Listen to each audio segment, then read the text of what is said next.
Hello बच्चों, आप सभी को के मैथ्स अड्डा में स्वागत है। आज हम लोग 12th क्लास मैथ का सिलेबस और पैटर्न देखेंगे। नया पैटर्न क्या है उसके बारे में देखेंगे, नया सिलेबस क्या है उसके बारे में देखेंगे। और क्योंकि कई बार ऐसा होता है कि कई बच्चे तैयारी स्टार्ट कर देते हैं लेकिन ना ही उसे सिलेबस पता होता है ना ही पैटर्न पता होता है, जिसके जिसके कारण वह अपना पूरा में पूरा मार्क नहीं उठा पाते। आइए देखते हैं।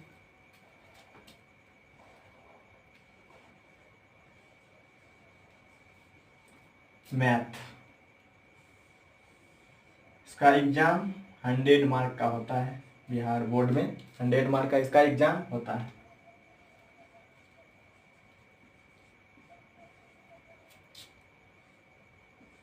उसके बाद यहाँ से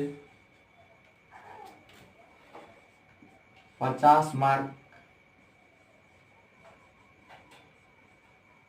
सब्जेक्टिव होता है और 50 मार्क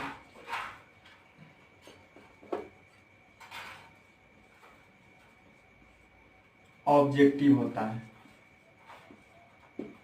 50 मार्क ऑब्जेक्टिव होता है, 50 मार्क सब्जेक्टिव होता है। 50 मार्क ऑब्जेक्टिव बनाने के लिए हमारे पास 100 क्वेश्चन होते हैं, जिसमें से सिर्फ 50 ऑब्जेक्टिव बनाने होते हैं और प्रत्येक ऑब्जेक्टिव 1 नंबर का होता है। मतलब 50 क्वेश्चन बनाएंगे और 1 नंबर का होता है, यानी टोटल 50 मार्क। Total 50 mark. उसके बाद यहाँ पे आते हैं तो यहाँ पे फिर 2 पार्ट में हो जाता है। एक लॉन्ग क्वेश्चन होता है, एक शॉर्ट क्वेश्चन होता है। लॉन्ग क्वेश्चन 4 क्वेश्चन पूछते हैं और प्रत्येक क्वेश्चन का मार्क 5 होता है, तो 20 मार्क लॉन्ग क्वेश्चन हो गया। और इसके बाद यहाँ पे 50 क्वेश्चन बनाने होते हैं और प्रत्येक क्वेश्चन के लिए 2 मार्क दिया जाता है। प्रत्येक क्वेश्चन के लिए 2 मार्क दिया जाता है। प्रत्येक क्वेश्चन के लिए 2 मार्क दिया जाता है, तो मल्टीप्लाई करेंगे तो कितना होगा? 30 मार्क। 30 मार्क्स का हो जाएगा। यहाँ पे 20 मार्क्स हुआ और यहाँ पे 30 मार्क्स हुआ, दोनों का ऐड करेंगे तो कितना हो जाएगा? 50 मार्क्स। सबसे पहले जब से लॉकडाउन लगा है उसके बाद से सिलेबस दोगुना, मतलब कि क्वेश्चन पूछने का क्वेश्चन दोगुना कर दिया है। मतलब पहले 100 क्वेश्चन पूछता था तो अब 200 क्वेश्चन पूछता है। पहले 100 मार्क का एग्जाम होता था तो अब 200 मार्क का एग्जाम होता है। तो 200 मार्क का जैसे एग्जाम होता है तो यहाँ पे 200 मार्क का एग्जाम अगर होगा तो यहाँ पे अगर 50 ऑब्जेक्टिव बनाना है तो यहाँ पे 100 ऑब्जेक्टिव हमें मिलेगा। 100 ऑब्जेक्टिव में सिर्फ हमें 50 ऑब्जेक्टिव बनाना है। उसके बाद सब्जेक्टिव का बात कर लेते हैं। तो सब्जेक्टिव में यहाँ पे लॉन्ग क्वेश्चन जो है, लॉन्ग क्वेश्चन में 8 क्वेश्चन होंगे, जिसमें से सिर्फ 4 क्वेश्चन बनाने हैं और प्रत्येक क्वेश्चन का 5 मार्क मिलता है। यहाँ पे फिर 30 क्वेश्चन दिया जाता है, जिसमें से सिर्फ 50 क्वेश्चन बनाने होते हैं और प्रत्येक के लिए 2 मार्क मिलता है। मतलब आसानी है, अब इजी है। तो आइए इसके बाद टोटल मार्क कितना होगा?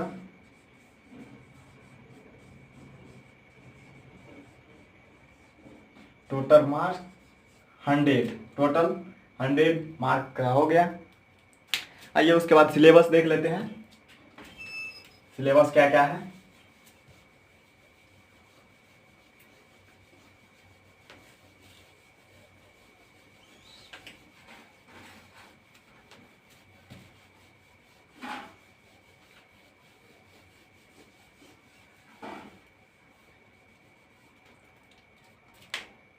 पैटर्न हो गया।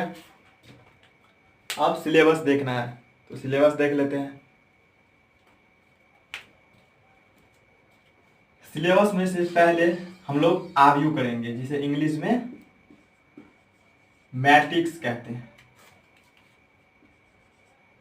इंग्लिश में मैट्रिक्स कहते हैं। दूसरा नंबर में डिटर्मिनेंट जिसे हिंदी में सारणिक कहते हैं।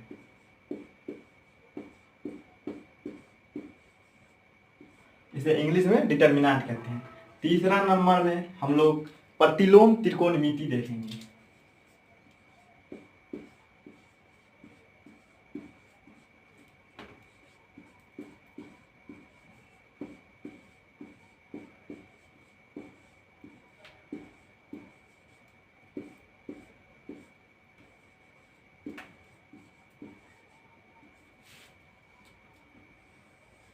प्रतिलोम त्रिकोणमिति फंक्शन देखेंगे। इसे इंग्लिश में इनवर्स ट्राइगोनोमेट्रिक फंक्शन कहते हैं। इसे इंग्लिश में इनवर्स ट्राइगोनोमेट्रिक फंक्शन कहते हैं। चौथा नंबर में हम लोग कैलकुलस जिसे हिंदी में कलन कहते हैं। कलन इंग्लिश में इसे कैलकुलस कहते हैं। ठीक, इंग्लिश में इसे कैलकुलस कहते हैं। इसके अंदर बहुत सारे चैप्टर आते हैं जिसे कई संस्थान और कोचिंग में अलग अलग तरीके से बताते हैं। ये चैप्टर हो गया, वो चैप्टर, ऐसा नहीं होगा। सिर्फ यहाँ पे कलन देंगे और जब पढ़ाएंगे तो वहाँ पे चैप्टर वाइज देख लेंगे। कलन हो गया। उसके बाद अगला चैप्टर, अगला टॉपिक 5 नंबर में हम लोग 3D देख लेंगे, जिसे हिंदी में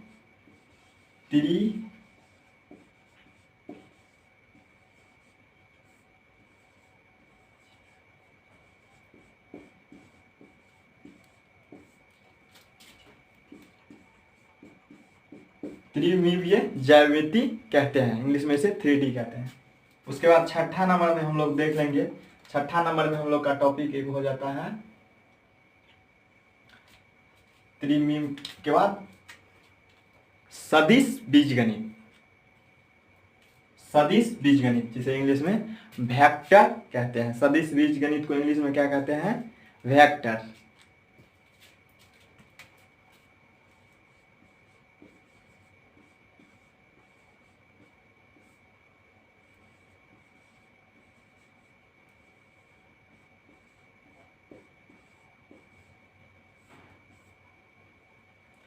सदिश बीजगणित। सातवां नंबर यहां से देख लेते हैं। सातवां नंबर में आपका सदिश बीजगणित हो गया। सातवां नंबर में प्रायिकता देख लेते हैं।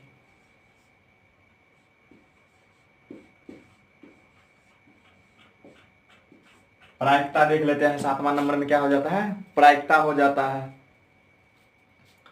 सातवां नंबर में प्रायिकता हो जाएगा। उसके बाद आठवां नंबर में हम लोग फंक्शन देख लेते हैं, संबंध एवं फलन।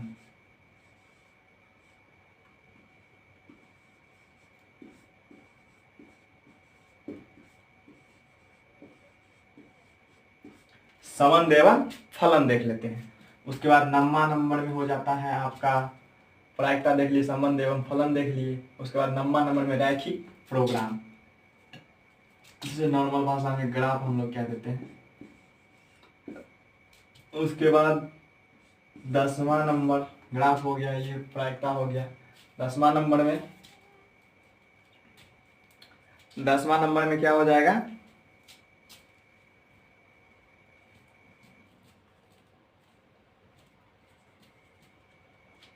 प्रायिकता हो गया।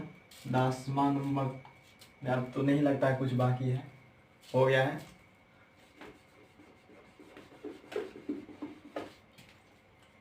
अब देख लेते हैं कौन सा मेन बात अब है। देख लेते हैं कि कौन से चैप्टर से कितने नंबर का क्वेश्चन पूछता है। कम से कम कितना चैप्टर कर लेंगे कि मेरा 100 में 100 बन जाएगा। सबसे मेन बात यही है, इसी के लिए आज हम यहाँ पे आए हैं। तो सबसे ज़्यादा यहाँ से 20 से 30 मार्क का पूछता है। 20 से 30 मार्क का। यहाँ भी सेम प्रोसेस है, क्योंकि जब से मतलब लॉकडाउन लगा हुआ है, जब से लॉकडाउन लगा क्वेश्चन दोगुना आने लगा। इसी कारण यहाँ से 20 से 30 क्वेश्चन आता है। यहाँ भी 20 से 30, यहाँ भी 50 से 25 के बीच में आता है। और यहाँ से सबसे ज़्यादा क्वेश्चन आता है। यहाँ से क्वेश्चन ऑन एवरेज 60 से 65 या कभी 17 भी आ जाते हैं। फिर यहाँ से 30 लगभग में, यहाँ भी 30 आते हैं लगभग में, यहाँ से 10 to 20 आते हैं, यहाँ से 10 to 20 आते हैं, यहाँ से 10 नंबर का क्वेश्चन आते हैं।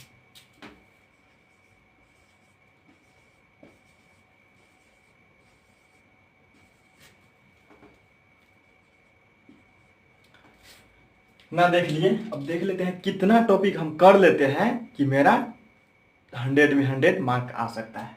सबसे पहले ये इजी है, इसे छोड़ना नहीं है। दूसरा नंबर में सारणिक है, जिसे हमें छोड़ना नहीं है, ये भी लगभग इसी के बेस पे है, इजी है। उसके बाद प्रतिलोम त्रिकोणमिति काफ़ी 11th क्लास से मिलती जुलती है, बस इसमें इन्वर्स का खेला है, वो भी देख लेंगे, आसानी है। उसके बाद कलन, जो कि महत्वपूर्ण टॉपिक है, जिसे हम छोड़ नहीं सकते हैं, क्योंकि यहाँ से 60 से 65 क्वेश्चन 60 से 65 मार्क का क्वेश्चन आता है।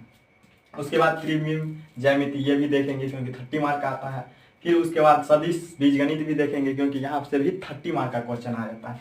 तो टोटल अगर देखिए तो 40 हो गया, यहाँ 60 है तो 100 हो गया, और यहाँ पे 30, यहाँ पे 30, मतलब 160 हो गया। और इसमें से हमें बनाना कितना है, सिर्फ 100, मतलब इजी बना लेंगे, कोई दिक्कत नहीं होगा, आसानी से हम लोग बना सकते हैं। उसके बाद यहाँ पे 10 नंबर का क्वेश्चन, 10, 30 नंबर, 20 का भी आता है, यहाँ से 20, तो मान लीजिए 20, 20, 40, 20 यहाँ से हो गया, 20, 20, 40, मतलब 200 का क्वेश्चन टोटल आता है।